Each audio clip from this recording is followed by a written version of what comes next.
Hi, folks. This is Don Meisner with the North Country Fishing Report.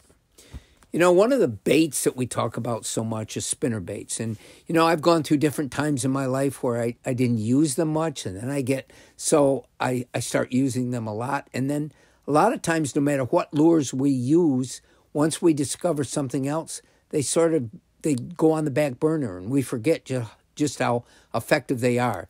Well, I got to tell you, spinnerbaits are extraordinarily effective. And I could talk for ages, for a half hour, just on the different style of the blades, the size of the blades, the shape of the blades, and how they make a different sound in the water. But I want to talk about something specific that you might not be aware of. And the sad thing is you can't tell when you go in a store whether that spinnerbait is going to be built strong or built weak. That's probably a poor way of putting it.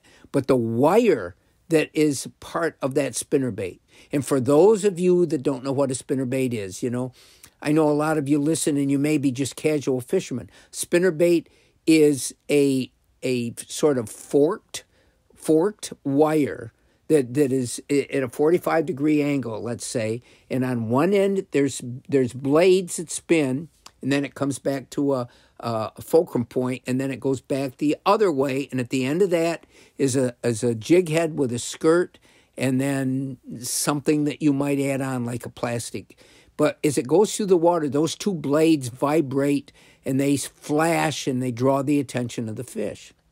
But the wire that they're built on, this whole wire that is the basis of the spinnerbait, can make a huge difference. Number one, the thicker it is, the less sound it transmits in the water.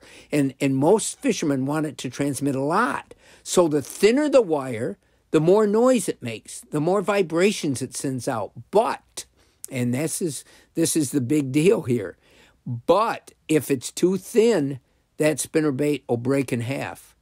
And this happens more often than you might think. So the manufacturers, they have to come up with something that makes the most sense, that has the greatest flash, that makes the greatest sounds, and also is tough enough. The other thing is, when you unhook a fish from a spinnerbait, and I want you to think about this, if you use pliers and you're wrenching on it, once you bend that wire so that it doesn't lie the way it was intended when it was designed, it can change the very way that spinnerbait goes through the water.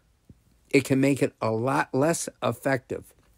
And so the type of wire and the diameter of it makes a huge difference. I noticed one of the new spinnerbaits out now, the wire tapers so that one end where the biggest stress is when you hook a fish, it's thicker, and at the other end where it's going to make the most noise, it's thinner. Now, they don't come cheap. The more design they put in and the more materials they put into these baits, a lot of times they become more expensive.